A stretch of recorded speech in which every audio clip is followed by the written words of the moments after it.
Brothers and sisters, I want to talk to you about a very important thing, which is one of the major sicknesses of our modern society, and that is the illusion of choice. The illusion of choice. I say that because somewhere we have been given this false impression that we get to choose. And people try to use this where they can. I don't want to sit next to that person.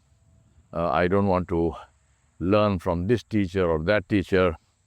I don't like my neighbor, and so on, right? The reality of life is that in life,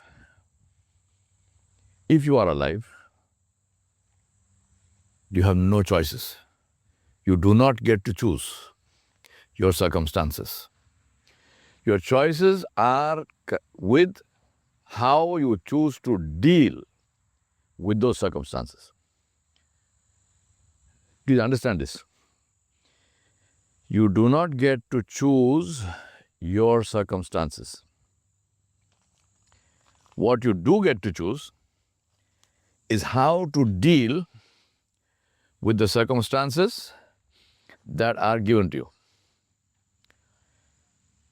You don't get to choose whether you are rich or poor.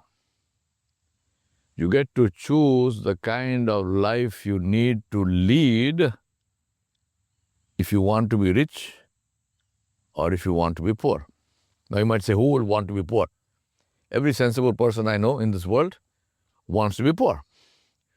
Poor not as in a homeless person with a begging bowl standing on the street corner, but poor as in a person with minimum assets, minimum impediments, minimum encumbrances, living a very comfortable but minimalist life. That is not a sign of stupidity, it's a sign of amazing intelligence. So you don't get to choose. For example, you don't get to choose whether you will be healthy or sick, but you get to choose the kind of life that you will need to lead if you want to be healthy. You don't get to choose whether you will be successful or not. You don't get to choose who your neighbors will be. You don't get to choose who sits next to you or on the same bus as you or on the same train as you. You don't get to choose who are your classmates in school when you go to school. You don't get to choose who are your teachers. But in all of these situations, you get to choose how you will behave as a neighbor, which will make, no matter which neighbor it is, a good neighbor. The same neighbor has two houses, one on either side of his house. And you will get to choose whether your neighbor, even though intrinsically he might be a nasty person, that he will be the best, sweetest person to you while he continues to be the nasty person to the neighbor on the other side of the fence. This is a choice you have. You don't get to choose who are your classmates in school, but you get to choose what you want to do with those classmates in school, which makes them the best friends that you will ever have probably in your life, as well as very beneficial for each other's learning. Because that's why you go to school for. You don't go to school to hang out, you go to school to learn. And you don't go to school to learn book learning. You go to school to learn how to deal with people. Please get this into your head. Don't think that you have been to university for 4 years, therefore you have a degree, and therefore you must now be made the managing director of the corporation. No, sorry. When I hire a graduate from a university, I don't care anything about what kind of degree he has, right? Or how well he did in that degree. What I'm looking at is that here is a person. The fact that you have a degree is evidence for me to show that you showed up every day for those 4 years. That you are somebody who can get up in the morning and go to school because there is school, because you have a sense of commitment to going to the school. Yes, you didn't study too well, and therefore you could have got better grades, which you did not. And be sure I will ask you some questions about that. But that's not the reason I will fail you in the interview. I am looking to see whether I am going to hire somebody who will show up and not give me excuses. I am looking for somebody who demonstrates to me that he or she can complete assignments. I am looking for somebody who can demonstrate to me that they can work with a bunch of diverse people who they did not choose to be with them, because this is what they were presented with in life. In this case, in the university, in this case, in the college, in this case, in the school, you didn't get to choose your classmates, but yet you worked with them successfully and you stuck there for 4 years. You showed up every morning. You didn't make excuses. You completed assignments. Maybe you didn't do that well in the assignment. I will talk to you about that. I will ask you questions. What happened? Why did you not do? Now tell me that since you've already submitted the assignment and they passed or they failed you or whatnot. But let's take that subject of the assignment and say, if you were to do it again, how would you do it differently? Right? The whole examination system sucks, so don't worry about that. I don't have any faith in the examination system. What I do have faith in is in people's ability to learn. And that's what I'm looking for, because I want to hire somebody who has the ability to learn. We don't get to choose. Please get this thing out of your head. We don't get to choose. You didn't choose when you wanted to be born. You didn't choose to whom you wanted to be born.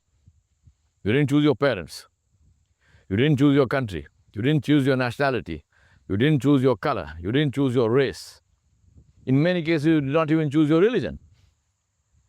Yet, all of them came to you, whether you liked it or not, and they came to you in the same package called life. When you came out of your mother's womb and you started breathing, you had parents, you probably had siblings, you had neighbors, you had all kinds of people, none of whom you chose. But every single one of them, you still have to deal with. And that is why focus on your skills of getting along with people, of influencing people, of enabling people. And at this point, let me tell you this, the biggest secret of success in life. The biggest secret of success in life is to help people. Is to help people. Read my lips. Help people. And in many cases, help people who have not asked for help. Help people who don't even probably realize that they need help. But nevertheless, you get up, you volunteer, you go out there, and you help the people. People will tell you a lot of garbage about how to build networks. And they will say, oh, you know what, networking is the most important skill in corporate careers. Networking is the most important skill in life. Networking is the most important skill that will get you places, and so on, so on. And then they will tell you, how should you network?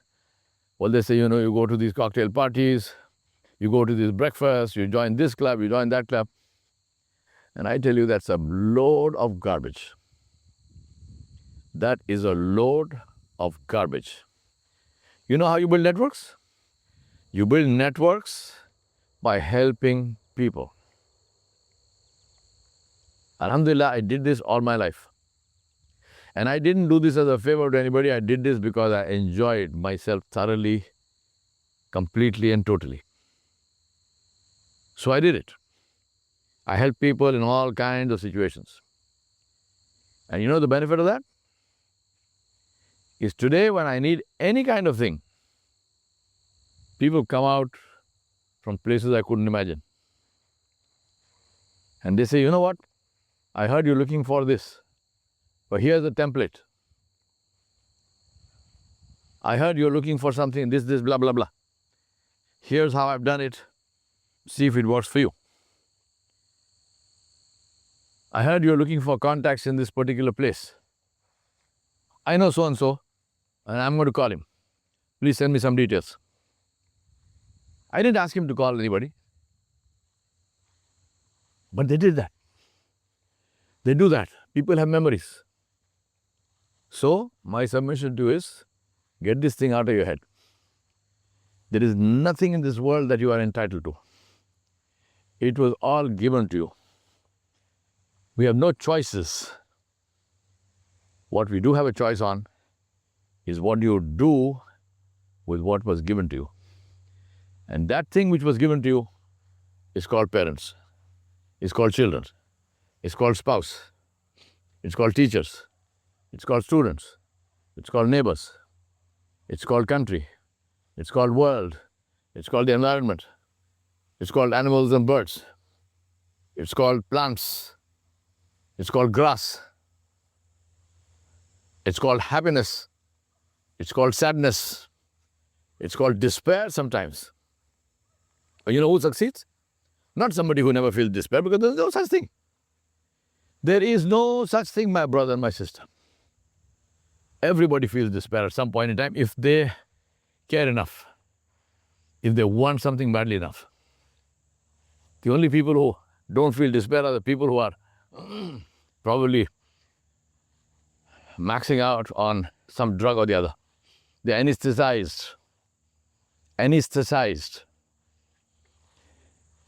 To be aesthetic is to be in complete control of all your senses and to be using them.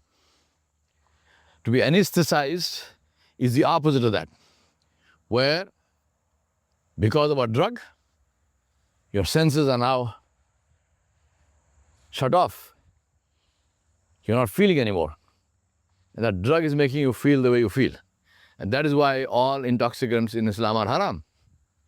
Because Allah subhanahu wa ta'ala wants us to live this life fully and completely, because this life is a gift.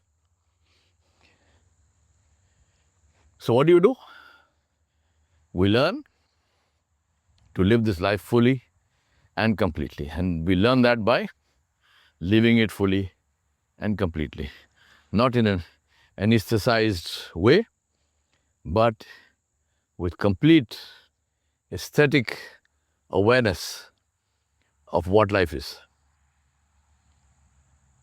So I want to repeat myself. Last point. You have no choices in terms of what you get in life. The choice you have is what you want to do with what you got. And that is why they say that experience is not what happens to you, but it is what you do with what happens to you.